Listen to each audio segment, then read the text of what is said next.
सत्यनारायण भगवान की महिमा है कि जो मनोकामना लेकर के हम सत्यनारायण भगवान के चरणों में बैठते हैं, सत्य ही नारायण है, नारायण ही सत्य है, उनको पाने के इस 5 अध्यायों में विधि का उपाय बताया गया। कथा नहीं है, विधान और उपाय बतलाया गया। कथा क्या है? भगवान विष्णु का चरित्र ही सत्यनारायण की कथा है। इसलिए इन 5 अध्यायों के अंतर्गत 3 दिनों में हम लोग जो 5 अध्यायों की श्री सत्यनारायण भगवान की व्रत कथाओं को सुनेंगे, बहुत गंभीरता पूर्वक सुनेंगे। आती भी हो फिर भी सुनना। हनुमान जी का स्वभाव है, उन्हें प्रत्येक कथा आती है, फिर भी वो वैसे ही सुनते हैं जैसे कुछ जानते ना, दीन भाव में वही आंखों से आंसू बहाते हुए। आती भी हो तब भी सुनना और बहुत धैर्यता पूर्वक सुनना।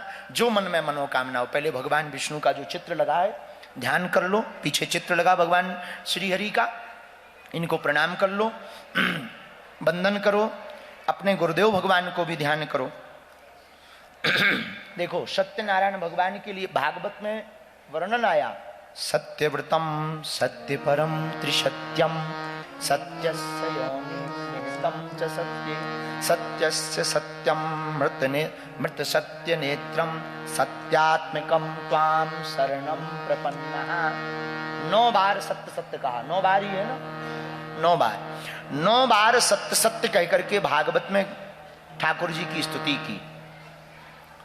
इस स्तुति का कारण सिर्फ इतना है, भगवान ही सत्य है और सत्य ही भगवान है, इनके अलावा सब कुछ मिथ्या है। ब्रह्म ही सत्य है, जगन मिथ्या है, जगत मिथ्या है, ब्रह्म सत्य है। ऐसे भगवान श्री नारायण जिनके नाम पर बद्रीनाथ भगवान है, ऐसे भगवान श्री महाविष्णु के इस पावन धाम में हम लोग सत्यनारायण की कथा को श्रवण कर रहे हैं, करवा रहे हैं आप लोग, और श्रवण भी कर रहे हैं आप लोग। ये हम सबका सौभाग्य है। भगवान श्री हरि को तुमेव माता तुमेव बंधुश्च सखा तुमेव विद्या तुमेव सर्वं तुमेव सर्वं तुमेव सर्वं ओम विष्णवे नमः, ओम विष्णवे नमः, ओम विष्णवे नमः। शांताकारं भुजगशयनं पद्मनाभं सुरेशं विश्वाधारं गगन सदृशं मेघवर्णं शुभांगं लक्ष्मीकान्तं कमलनयनं योगवीर्ध्यानगम्यं वन्दे विष्णु भवभयहरं सर्वलोकैकनाथं। भगवान नारायण को प्रणाम कर लीजिए। हम सब ने यह भगवान को स्मरण किया, ध्यान किया है, उनको बुलाइए अपनी मन की मनोरथ पूर्ति के लिए। जो आप मनोकामना को पूर्ण करना चाहते हैं उसको आप मन ही मन में बोलिए। बैठे बैठे आप बिना ताली बजाए हुए गाएंगे, श्रीमन नारायण नारायण नारायण, श्रीमन नारायण नारायण नारायण। वैसे तो यज्ञ चल रही है तो पूजन विधि आवश्यकता नहीं, पर नाम संकीर्तन से सभी पूर्ति हो जाती है, इसलिए गाओ लक्ष्मी नारायण नारायण नारायण, लक्ष्मी नारायण नारायण नारायण। जो नारायण नाम लेते हैं, नारायण नाम लेते हैं, पाप होते सब क्षारायण। हाँ, पाप होते सब क्षारायण। श्रीमन नारायण नारायण नारायण, लक्ष्मी नारायण नारायण नारायण।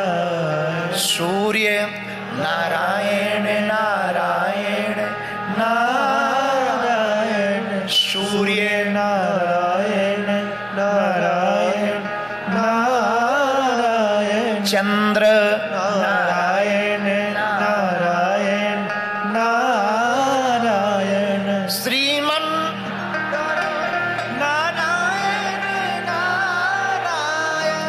श्रीमन नारायण नारायण नारायण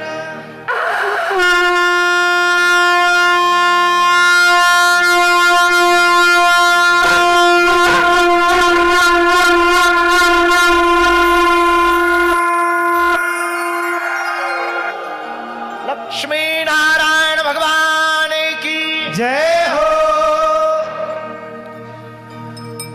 श्री सत्यनारायण भगवान की जय हो। अथ प्रथमोऽध्यायः एकदा नैमिषारण्ये ऋषयः शौनकादयः। एक समय हम सब हिंदी में चर्चा करेंगे ताकि आपको समझ में आवे। एक समय नैमिषारण्य के पावन तीर्थ में शौनकादिक 88,000 ऋषि मुनि विराजमान थे। सभी मुनि महात्मा पुराण और शास्त्रों के वेदता थे। उसी समय उन मुनियों ने ऋषियों ने श्री सूत जी महाराज से पूछा, हे महामुने, हे भगवान, हे प्रभु, किस व्रत के करने से, किस तपस्या के करने से मनोवांछित फल प्राप्त कलयुग में मिल सकता है? क्योंकि कलयुग युग सम आन नहीं, जो नर कर विश्वास। कलयुग बड़ा विचित्र युग होगा। इसमें ना व्यक्ति के पास समय होगा, न पूजा के लिए समय होगा, न धर्म के लिए समय होगा, न ठीक से यह सत्कर्म कर पाएगा। कलयुग के लोग बड़े आलसी प्रमादी होंगे, कलिकाल के लोग बड़े ही स्वार्थी होंगे। पर हे भगवान, उन मनुष्यों का कल्याण भी कैसे हो, इसके लिए कोई सूक्ष्म छोटा सा व्रत, छोटा सा उपाय बताइए। हम सब उस उपाय को, व्रत को सुनना चाहते हैं, कृपा करके आप कहिए। इतना सुनते ही श्री सूतो वाचा, श्री सूत जी बोले, नारदेन संपृष्टौ भगवान कमलापति। एक बार यही प्रश्न देवर्षि नारद जी ने भगवान विष्णु से भी पूछा था। हे मुनियों, तुम धन्य हो जो तुमने कलयुग के मनुष्यों के कल्याण के लिए हमसे प्रश्न किया है। यही प्रश्न नारद जी ने भगवान विष्णु से भी किया था कि कलिकाल के लोगों का कल्याण कैसे होगा, वह कम समय में। क्योंकि तपस्या के लिए समय नहीं मिलेगा, जप के लिए समय नहीं मिलेगा, तप के लिए समय नहीं मिलेगा, यज्ञ बैठने में समय नहीं निकाल पाएगा। ऐसे अल्प समय में वह कैसे पुण्य को प्राप्त करे, कैसे फल को प्राप्त करे, कृपा करके हमको बतलाइए।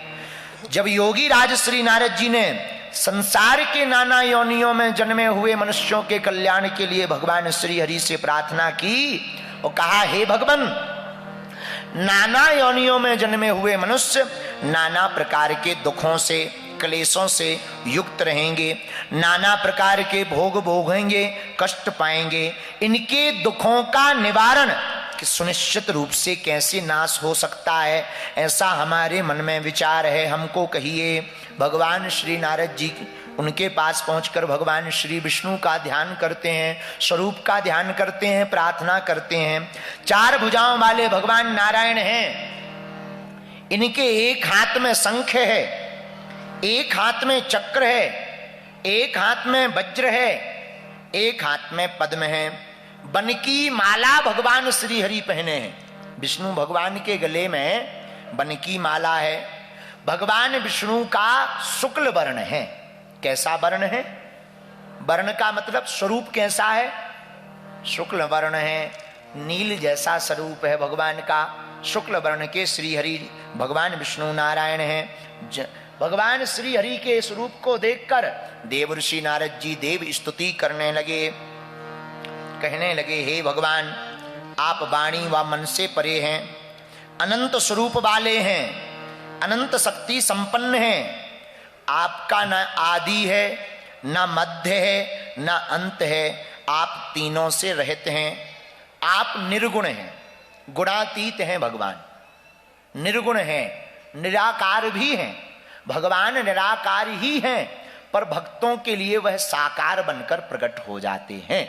जैसे हवा का कोई आकार नहीं है, पर गुब्बारे में डालने से गुब्बारे की हवा हो जाती है, हवा का गुब्बारा हो जाता है। वैसे ही भगवान निराकार हैं, परंतु भक्तों के कल्याण के लिए भगवान साकार बनकर के प्रकट होते हैं। इसी स्तुति को देव ऋषि नारद जी भगवान से कर रहे हैं। आप अनंत शक्ति संपन्न हैं, आपका ना आदि है, ना मध्य है, ना अंत है।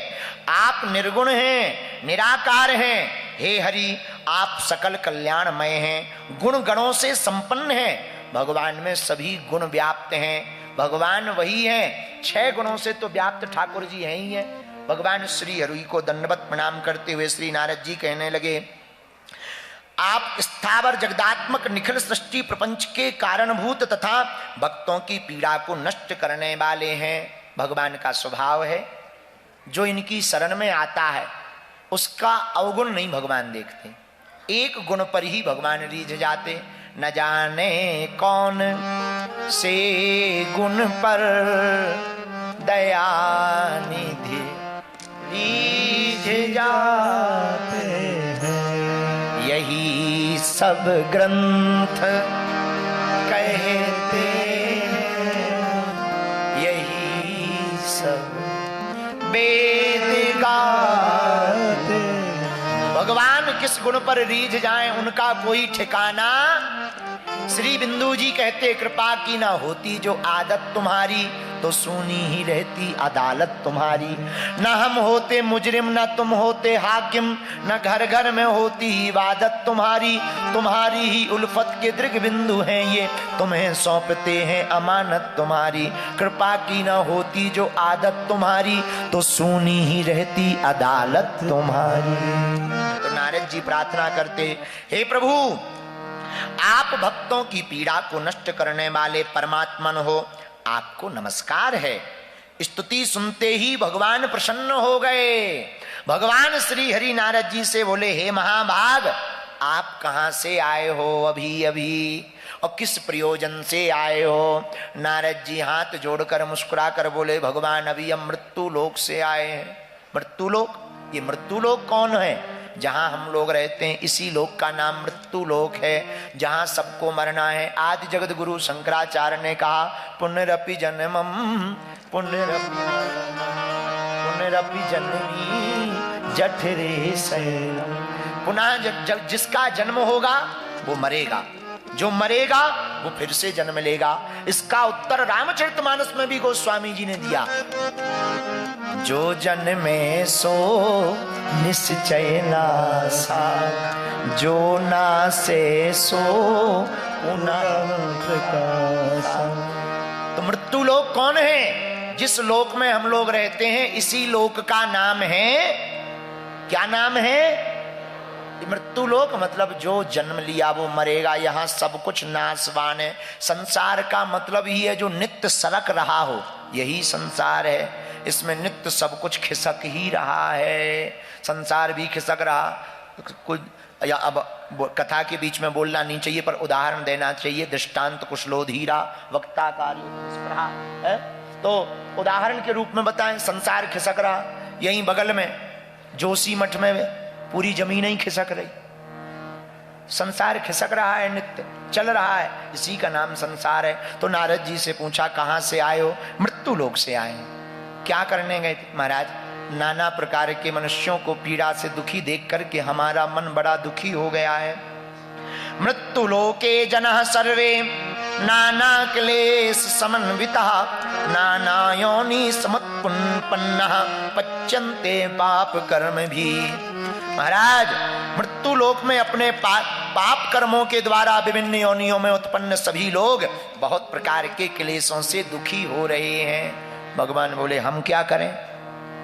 अगर वो दुखी हो रहे, जो करेगा सो भरेगा। उन्होंने कर्म किया है सो पा रहे। भगवान आप दयालु हो, दीनानाथ हो, हम आपसे उन मनुष्यों के दुखों के निवृत्ति के लिए कोई लघु उपाय, छोटा सा उपाय पूछने आए हैं। अगर आप वह उपाय बता देंगे, आपकी बड़ी कृपा होगी। इतना कहते ही भगवान मुस्कुरा करके नारद जी से बोले, धन्य है साधु, साधु साधु साधु, धन्य हो धन्य हो। साधु कौन? अष्टादश पुराणेषु व्यासस्य वचनम द्वयम, परोपकाराय पुण्याय पापाय परपीडनम।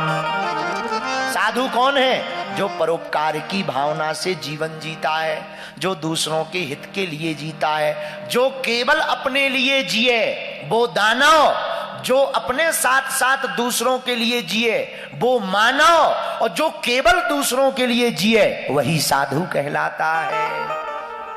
तो धन्य है नारद जी। साधु साधु साधु कहते हुए भगवान मुस्कुरा करके बोले, हे वत्स, संसार के ऊपर आपने अनुग्रह करने की इच्छा से बहुत अच्छी और उत्तम बात पूछी है। एक व्रत हम बतला रहे हैं नारद जी, जिसके करने से प्राणी मोह से मुक्त हो जाएगा। मतलब देखो, संसार में जितना भी दुख है वो मोह का है। मोह मूल बहुसूल प्रद, त्यागहु तम अभिमान। रामचरितमानस में भी आया, मोह ही सबसे बड़ा कष्ट है। पुराने जमाने के महात्मा अपने गांव में नहीं रहते थे, 100-150 किलोमीटर दूर भजन करते थे, अब मठ बनाते थे, आश्रम। क्यों?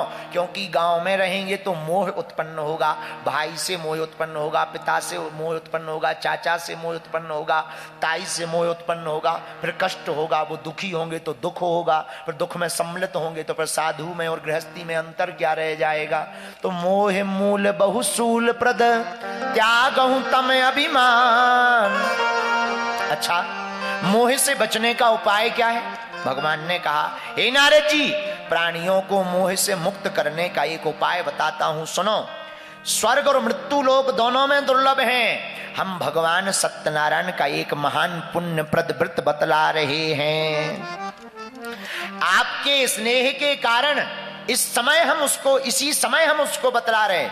हे नारद जी, जो सत्यनारायण भगवान के व्रत को अच्छी प्रकार विधि विधान से भगवान सत्यनारायण का व्रत करेगा, वह मनुष्य शीघ्र ही संसार के समस्त सुखों को पाकर, लोक के समस्त सुखों को पाकर परलोक में मोक्ष को प्राप्त करेगा। नारद जी प्रणाम करते हुए बोले, जय हो जय हो जय हो। भगवान, वो कौन सा उपाय है आप हमको बतलाइए। किम फलम किम विधानम चा कृतम कैनेव तद्व्रतम तत्सर्वं विस्तराद ब्रूहि कदा कार्यम व्रतम प्रभु। नारद जी बोले, हे प्रभु, इस व्रत को करने का नियम क्या है? सत्यनारायण भगवान के व्रत करने का विधान क्या है? उसका फल क्या है? और इस व्रत को किसने किसने किया और जिसने किया उसने क्या क्या पाया है? हमको यह सब विस्तार पूर्वक बताइए। पूरा एक एक करके बताइए, कैसे करना चाहिए, कब करना चाहिए, किसने किसने किया है, हमको विस्तार पूर्वक बताइए। भगवान बोले, यह सत्यनारायण भगवान का व्रत दुख शोक आदि का समन करने वाला है, दुख को मिटाने वाला है, शोक को हरने वाला है, यह धन धान की वृद्धि करने वाला है, बंधन में पड़े हुए व्यक्ति को बंधन से मुक्त करने वाला है, संतानहीनों को संतान देने वाला है। यह सत्यनारायण भगवान का जो व्रत करेगा, सत्यनारायण का व्रत मतलब सत्य के व्रत को जो करेगा, सत्य के पालन को जो करेगा, सत्य पर जो चलेगा, सत्यनारायण की जो चर्चा करेगा, जो सत्य का अनुसरण करेगा, हे नारद जी, उसकी सर्वत्र सब जगह विजय होगी, धन धान से मुक्त युक्त हो जाएगा, बंधन से मुक्त हो जाएगा, सौभाग्य संतान प्राप्त होगी। जिस किसी दिन भी यह भक्ति और श्रद्धा समन्वित होकर भक्ति भाव से इस व्रत को करेगा, उसकी मन वांछित इच्छा पूर्ण हो जाएगी। जय हो महाराज। कब करना चाहिए? किसी भी दिन। कथा को, सत्यनारायण की कथा करने का कोई भी दिन निश्चित नहीं है। कब, कौन सी तिथि? किसी भी तिथि। कितने समय? इसका समय बताया।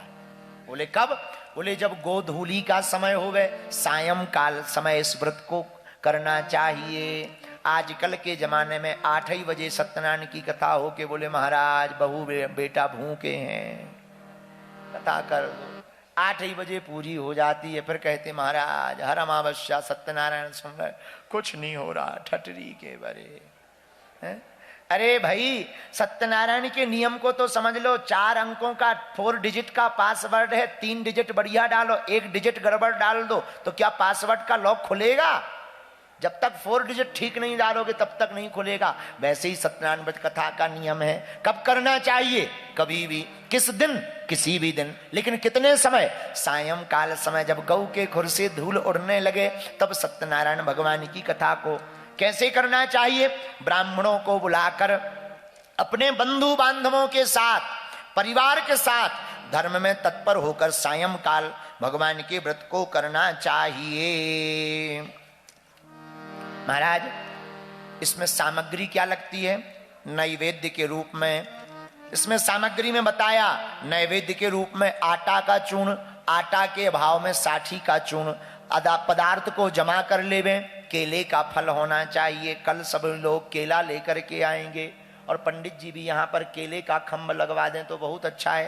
केले का फल, घी, दूध, गेहूं का चूर्ण, गेहूं के चूर्ण के अभाव में साठी का चूर्ण मतलब चावल का चूर्ण, शक्कर या गुड़, यह सभी सामग्री जमा कर लें, एकत्रित कर लें। इसको एकत्रित करने के बाद सायंकाल ब्राह्मणों को बुला करके भक्ति भाव एकाग्रचित मन से कथा के मध्य में, इस व्रत के मध्य में, सत्यनारायण संकल्प के मध्य में मन में विचलितता नहीं लानी चाहिए। मन के हारे हार है, मन के जीते जीत, मन के हारने से हार है, मन के जीतने से ही जीत है। इसलिए मन को एकदम सावधान होकर के हमको सत्यनारायण भगवान के व्रत को करना चाहिए और व्रत पूजन करना चाहिए। ब्राह्मणों की वाणी को मानना चाहिए। जब सायंकाल पूजन हो जावे फिर ब्राह्मणों को भोजन कराना चाहिए।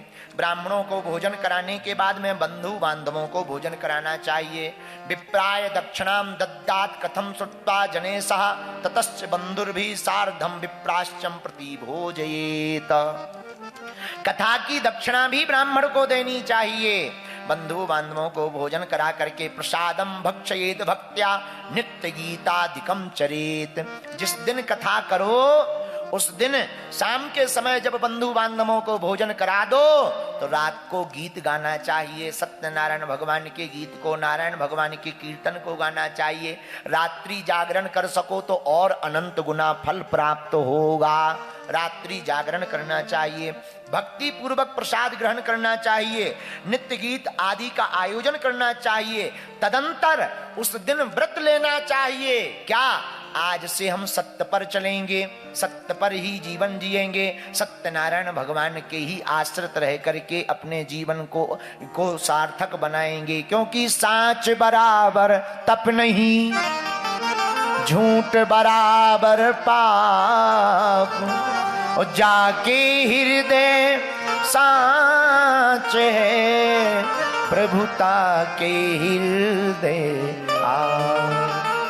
ऐसा व्रत लेना चाहिए। सत्य बराबर तप नहीं है, झूठ बराबर कोई पाप नहीं है।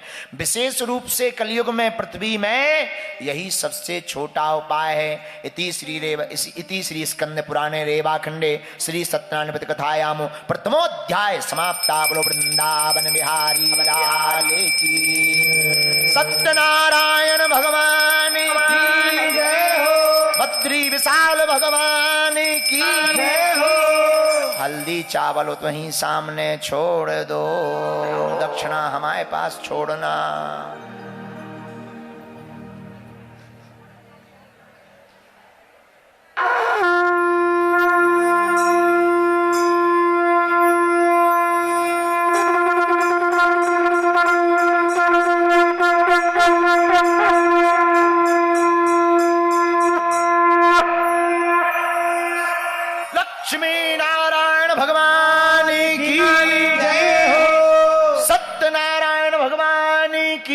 जय।